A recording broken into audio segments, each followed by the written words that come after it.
दोस्तों, आज मैं एक ऐसी मूवी के बारे में एक्सप्लेन करूंगा जो आपको बहुत ज्यादा डराएगी, जिसमें एक महिला अपने पति से तंग आकर अपने बचपन के दोस्त के पास जाता है जो एक पुलिस वाला होता है। लेकिन कुछ दिन बाद उसका पति आत्महत्या कर लेता है, जिसके बाद उस महिला की दुर्दशा शुरू हो जाती है। अब उसके साथ क्या होता है, यह जानने के लिए वीडियो में लास्ट तक बने रहिए। दोस्तों, मूवी के स्टार्टिंग में देखते हैं सेसिलिया अपने पति एड्रियन के साथ सो रही होती है। तभी सेसिलिया बिस्तर से बिना आवाज किए उठ गई और घर के सभी अलार्म को बंद करके वहां से भागने लगी। तभी अपने डॉग को देख शांत रहने के लिए कहती है, लेकिन उसका शरीर कार से टच हो जाता है, जिससे कार बजने लगा। सेसिलिया बहुत ज्यादा घबरा गई और जल्दी से पर्दा कूद कर वहां से भागने लगती है। कार की आवाज सुन एड्रियन उठ गया। इधर सेसिलिया जंगल के रास्तों से भागते हुए सड़क के किनारे पहुंच जाती है और किसी का इंतजार करने लगी। वह बहुत ही ज्यादा डरी होती है। ऊपर से झाड़ियों के बीच अजीब से आवाज आने लगी। तभी उसकी बहन एमिली पहुंच जाती है। सेसिलिया जल्दी से वहां से निकलने के लिए कहती है। तभी अचानक एड्रियन वहां आकर सेसिलिया को रोकने लगता है। एमिली फिर गाड़ी स्टार्ट कर उससे दूर ले जाती है। इधर एड्रियन चिल्लाने लगा कि तुम मुझे छोड़कर नहीं जा सकती, वापस आ जाओ। वही उसकी एक दवाई गिर गई होती है। सेसिलिया अपने बचपन के दोस्त जेम्स लैनियर के घर जाती है, लेकिन उसे अब भी डर सताने लगती है कि उसका पति वहां भी पहुंच जाएगा। जेम्स यकीन दिलाता है कि वह यहाँ नहीं आ सकता, तुम यहाँ सुरक्षित हो। आगे देखते हैं, उसकी बहन एमिली मिलने आती है, जिसे देख उस पर नाराज हो गई और उससे कहती है, तुम यहाँ क्या कर रही हो एमिली, तुम्हें यहाँ नहीं आना चाहिए था। अब वो तुम्हारा पीछा करते हुए यहाँ भी आ जाएगा। एमिली कहती है, अब हम दोनों एक साथ रह सकते हैं क्योंकि उसने सुसाइड कर लिया। जिस पर सेसिलिया हैरान हो गई। एमिली फिर पूछती है, ऐसा क्या किया था उसने तुम्हारे साथ? वह फिर बताती है, सब कुछ उसके कंट्रोल में था कि मैं क्या खाऊं, क्या पहनूं और यहाँ तक कि क्या सोचूं। अगर उसे लगता कि मेरे दिमाग में कुछ गलत चल रहा है तो मुझे बहुत मारता था और बहुत कुछ करता था। वह एक बच्चा चाहता था और मैं जानती थी कि अगर बच्चा हुआ तो मैं उसे छोड़कर कभी भी नहीं जा पाऊंगी। इसके लिए टेबलेट लेना चालू किया, लेकिन यह कब तक चलता, इसलिए तुम्हें कॉल किया। एमिली कहती है, हम तुम्हारे साथ हैं, अब डरने की जरूरत नहीं है, वैसे भी वह मर चुका है। अगले दिन देखते हैं, सी यानी सेसिलिया को एड्रियन के छोटे भाई टॉम द्वारा एक पोस्ट मिलता है, जिसे पढ़ सी अपनी बहन के साथ टॉम से मिलने जाती है। टॉम बताता है कि उनके आखिरी इच्छाओं के मुताबिक आपको $50 लाख मिलेंगे, पर यह किस्तों में दिया जाएगा, बस शर्त है कि आप कोई क्राइम नहीं कर सकती। सी एग्रीमेंट साइन कर लेती है। खाते में पैसे आते ही सी जेम्स और सिडनी को सरप्राइज देती है, जहां देखते हैं वह एक सीडी होता है। जेम्स खुश हो गया, पर सिडनी कहती है, ये क्या, एक सीडी? सी फिर सिडनी को सीडी में चढ़ाकर ऊपर रखे लिफाफे को पढ़ने के लिए कहती है, जिसे पढ़ सिडनी खुश हो गई कि उसे अपने ड्रीम कॉलेज में एडमिशन मिल गया, जहां एडमिशन फीस काफी महंगा होता है। जेम्स कहता है, इतने बड़े कॉलेज में इसकी क्या जरूरत थी? सी कहती है, तुमने भी तो मेरा बहुत मदद किए। सभी बहुत खुश होते हैं। अगले दिन सी को महसूस होने लगा कि कोई उसे देख रहा है, मगर तुरंत बाद रिलैक्स हो गई कि ये एक वहम है। फिर देखते हैं, वह सोई हुई थी, तभी कोई उसका चादर खींचने लगता है, जिससे उसकी नींद खुल गई और जब चादर को ले जा रही होती है, तभी कोई अदृश्य व्यक्ति उस चादर को पैरों से दबा लेता है। उसे देख सी जेम्स को चिल्लाने लगी। तभी जेम्स वहां पहुंचता है। सी फिर बताती है कि कोई अपने पैरों से चादर को दबाया हुआ था। सिडनी भी डर जाती है। जेम्स कहता है, यहाँ कोई भी तो नहीं है, ये तुम्हारा एक वहम है, अब चुपचाप सो जाओ। अगले दिन सी जॉब के लिए इंटरव्यू देने गई होती है, तभी अचानक बेहोश हो गई। हॉस्पिटल में फिर उसकी ब्लड सैंपल लिया गया। डॉक्टर फिर बताते हैं कि उसके सिस्टम में डायजेपाम का उच्च स्तर पाया गया। उसके बाथरूम में उसे वही खून से सनी डायजेपम की बोतल मिलती है, जिससे उसने एड्रियन को नशीला पदार्थ दिया था। सी फिर जेम्स के साथ टॉम से मिलने जाती है। उसका मानना है कि एड्रियन अपनी मौत का नाटक कर रहा है। आगे कहती है, वह एक महान साइंटिस्ट था और अपनी इनविजिबल कॉस्ट्यूम पर काम कर रहा था।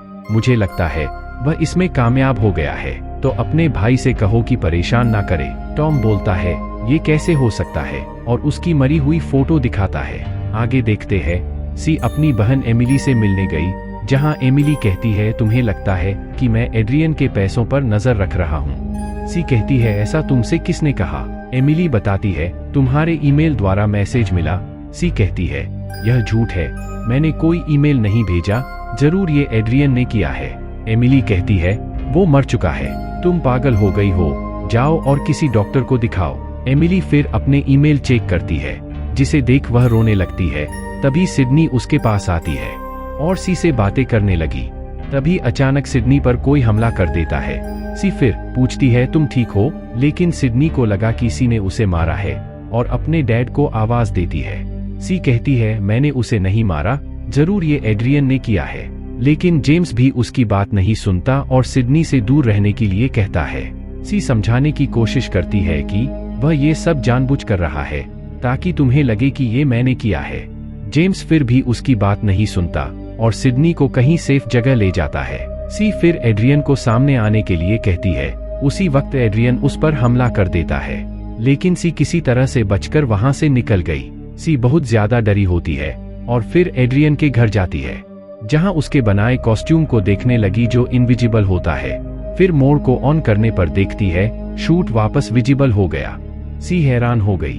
तभी उसका डॉग भौंकने लगता है। सी फिर जल्दी से शूट को निकालकर अलमारी में रख देती है। सी वहां से जा रही होती है, तभी एड्रियन उसे नीचे गिरा देता है। उसका डॉगी फिर उस पर भौंकने लगता है।